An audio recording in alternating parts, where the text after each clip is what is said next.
All right. Well, I am super excited to have Paula on the podcast. So Paula is our project manager at PPE, and this is the first time we've had one of our team members on the podcast. It's been a long time coming, so I'm super excited to have you on. How's it going today? Just catching up from the long weekend, so Yeah. everything's good. Yeah. Cool. Awesome. Well, let's kind of kick things off with Paula, if you could just share a little bit about yourself and how you got into project management and yes, some of your background.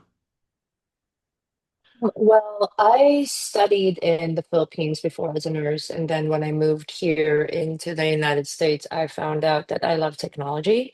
So I did a couple of certifications for web design, and then I moved on to web development. And after web development, I added digital marketing and SEO into the mix. And I found out that I really do love solving problems. So, with all of my background, I wanted to help more people instead of dealing with technology. So, that's Hmm. why I became a project manager to make sure that I help a company grow and I can assist in process efficiencies and then making sure that operations are smooth and functioning very well. So, that's where I am. Awesome. And you have been with us now for a little over a year, um, Yes. and it's been fantastic. You've been such a relief to me because you are so detail Thank you. oriented. And yeah, I feel like I've learned so much in the last year from you about project management, because like Mhm. you just have this knack for kind of seeing the bottlenecks, seeing the things that are causing issues, whether that's operations behind the scenes in PPE or with obviously our website development projects. And yeah, I just think that there's so much that goes into project management. So and a lot of just misconceptions as well. So I'm excited to kind of pull back the Yeah. curtain a little bit. And our idea for this Hmm. episode is really to share with folks, before they're thinking about starting a project, whether that's with us or another agency, Hmm. let people know like Hmm. what are the main things that we wish or that you wish every therapist knew about project management, especially as it pertains to website design and development. So why don't we just kind of kick things off? Like, where do you want to start with this? Like, what's like the first thing you want people to know about? Okay. So the first thing I want is when it comes to PM work is resource availability because the resource availability it kicks into the timeline. Uh, Basically, it changes the timeline. So depending on the resources, amount of resources that you have, whether it be it's technological or especially employees, you have to consider that. And then, of course, the holidays and the weekends, and that that affects the timeline a lot. Um, and besides the resource availability, it's also just because a PM project management is really not focused more on technology. It's easy to learn technology. It's kind of hard to basically manage employees or the team members because you have to be empathetic. Hmm. And that's the thing too. Besides having the employees and then the resources, you also have to consider the other projects that may affect the timeline of your project and making sure that giving the assets on time to the team.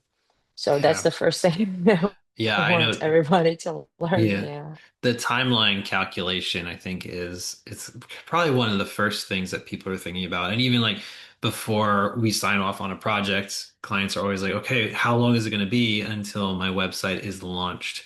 And I've learned more and more Hmm. from you that every project is different. Like there's the number of pages that go into it. Hmm. There's, like you said, like the size of the Hmm. team, the number of people involved.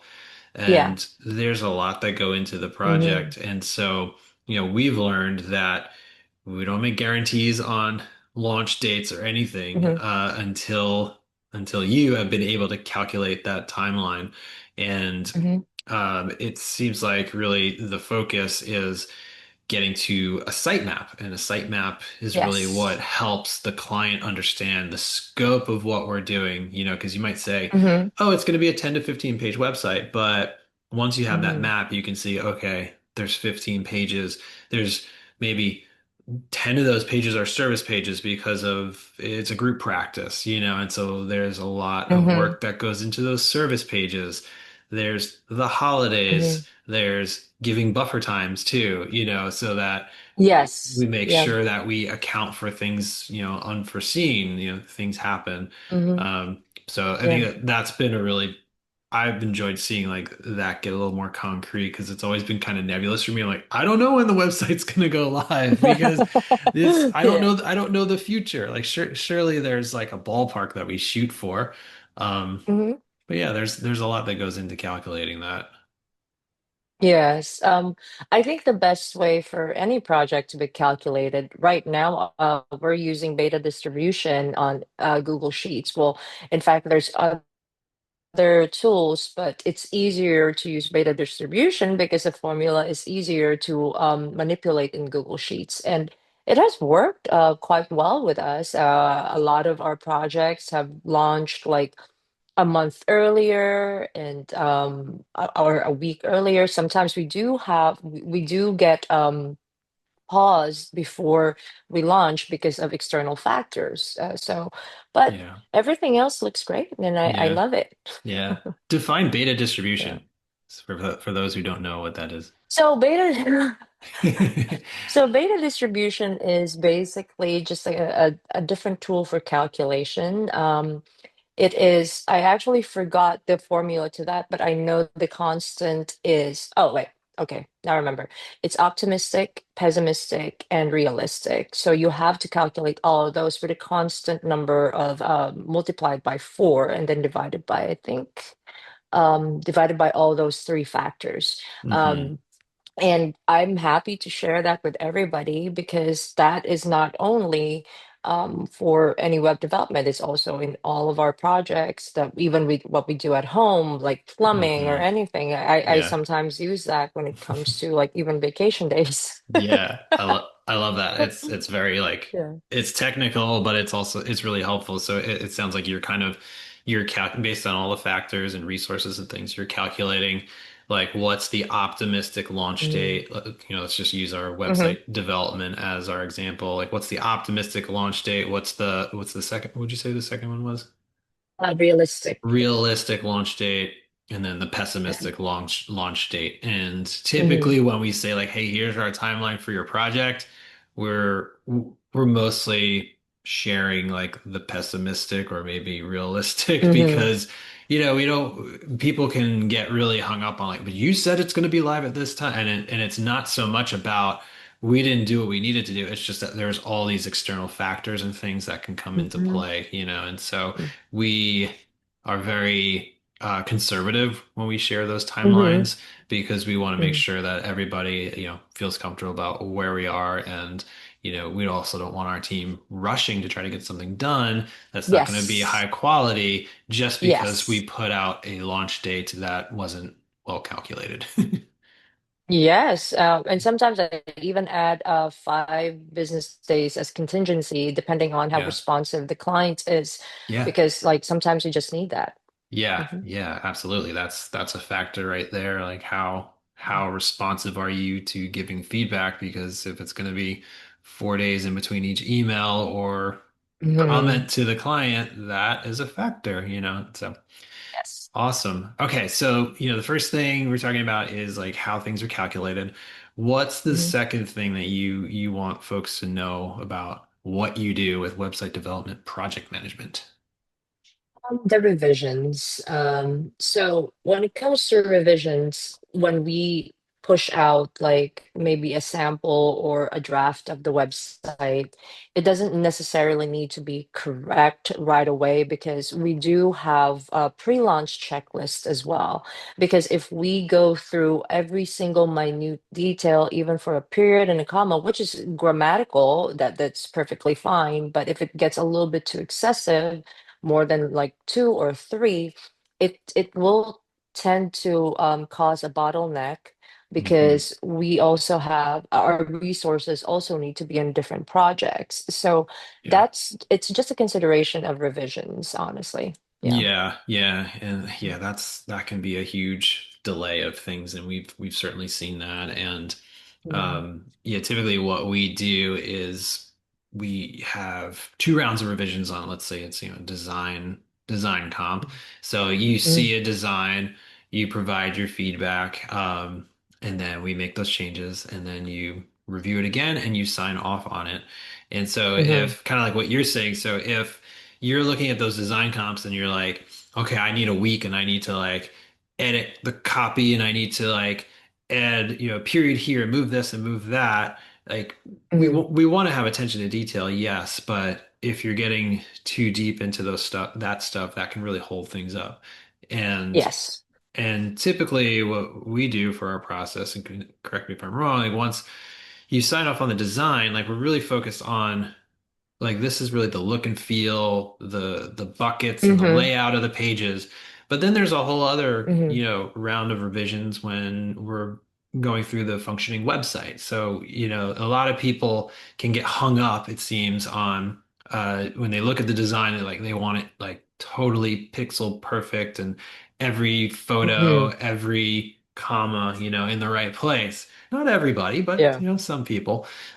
So Yeah. yeah, I think it's good for people to know like that expectation. Like when you see design, this is never the final thing. Even when a website goes Mm-hmm. live, like that's what I love about websites. It Yes. can always be changed, and that's why we have our 60-day warranty period when a website goes live, where people can still make edits. And so yeah, we've seen we've seen a few projects get completely derailed because Yes. people get hung up on everything needs to be absolutely perfect, and it won't ever really be perfect, but you can continue to make Mm-hmm. those changes. Yes, I mean it's technology. Technology is never perfect. It's Yeah. especially if we have different platforms now. Now we have flip phones that we have to consider how the website looks in like a very tiny screen or outside of the or like the external screen that they have. So Yeah. that also needs to be accounted for because we Yeah. technology is constantly evolving. Yeah. Yeah. Yeah. And yeah, that's you bring So up a good point about all the different devices. We do hmm our best to test things across different devices, but everyone's going to be different. And so hmm while maybe it doesn't look exactly right on one device, like that doesn't mean that we have to spend an extra 2 days trying to just optimize for that one device where the hmm majority of devices are a certain size, and that's kind of like what we are shooting for. Yeah, that's hmm another thing that can derail the project for sure. Yes, Yeah. exactly. Yeah. All right. Well, what's the next thing you want folks to know about when it comes to project management? I think the revision and the limitations are already bunched in together. So I would like to Mhm. shift more on like staying connected. Yeah. For communication is very, very important in project management. In fact, there's actually a calculation that I use that I could also share to the viewers after this on if let's say you have five people that are you have five stakeholders, so that includes the developer, the project manager, two of the client's people, and of course let's say Daniel. um, it doesn't necessarily mean that you have five people that you only need to connect. It actually becomes 15 to 16 people for the communication channel. So the Hmm. communication channel is just basically another form of is another way of how project managers call it. So it's just 15 communication channels all in all because of all the back and forth and all the revisions that need to be created. And Yeah. that creates a lot of bottleneck and the more efficient the communication is, the better it is for the whole team, especially for the developers, because I still need to translate the requests into technical verbiage for the Hmm. developers to understand, because that's why you have to have a technical project manager sometimes in a very technical world. So Hmm. that's I just Yeah. want people to understand that it's not only one or two people that you're talking to, it's more than that. So Yeah. And this is something that you just recently taught me about, like in the last month. Like Mhm. I never even thought about that. I'm sure, most folks before they start a website project are not thinking about all the different combinations of communication that can happen when you add Mhm. more people to the project. And Yeah. I think it's always best, if someone has a group practice, if they have one person who is in charge of the communication with the Hmm. project manager, because if you open up like, oh, I want to invite my whole team to review Yes. this design revision, make revisions on this design, like it's going to take forever because everyone's going to have their own opinions. And like, Hmm. yes, you can take our work back to your team to kind of review and get feedback, but ultimately, having one person kind of combine that feedback and give it, their sort of approval or disapproval, like just give us one sort of set of revisions, that's going to keep Hmm. things moving forward because then it gets so complicated when we have like multiple people on these chains of emails and everybody's Yes. reviewing it. And that goes back to the calculations, like when we just talked about starting out, Yeah. that really impacts the calculations of how long is this project going to take? Because, on the outset, when we're working on the site map, we're doing onboarding and we learn, oh, we have three people that we need to talk to on this other team. That's going to really impact the delivery, how quick feedback can be implemented and stuff like that. Yes, yes. Communication is a very big deal, and like calculating the channels are is a would be really good for the timeline calculation. So I do I think um just for project managers, I think that needs to be considered even more, because sometimes I don't even consider that until like everything gets bogged down and I'm just Yeah. like, oh my gosh, what did I do? Yeah, it's like So what happened, and then you start yeah. to you start to trace back. But I think that's Hmm. that's one thing that I feel like you've been doing a great job of learning from any Thank you. mistakes or things that happen. Hmm. Like, oh, what can we do better with the next project? So like every project, it seems like we're getting better and better, and we're learning more and more. And thanks to you, I appreciate that. Oh, thank you. I'm just doing my job. Well, you're doing great.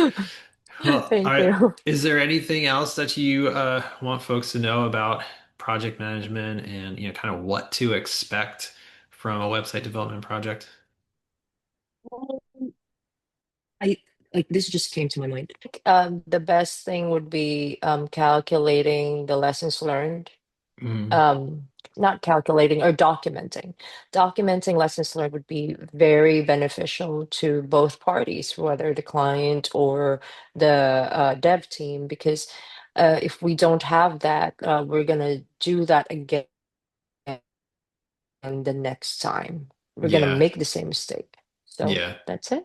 Yeah, so it's kind of like taking the time to look back on a project, and think about what could be done better the next time around. Hmm. And not necessarily that every therapist is going to turn right around and build a new project, but I think it is a total learning experience if you haven't worked with a team and a project manager, to like what is it like to Hmm. invest in this and like how can you really stay active with the project, give us everything that we need, communicate when we need communication, because it really keeps everything Hmm. moving forward.